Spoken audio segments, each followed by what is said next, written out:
Salut lume și bine v-am găsit la un nou episod. Azi vom sta să facem Hello World în Microsoft Visual Basic 2010 Express.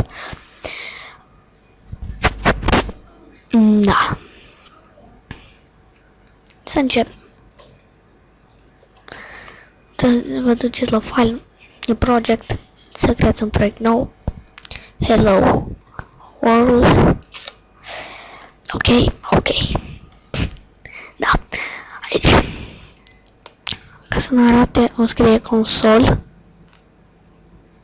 dot write line și paranteză hello world. Ok. Iar aici dăm play acum. Nu? Și o să apară imediat și o să se închide imediat.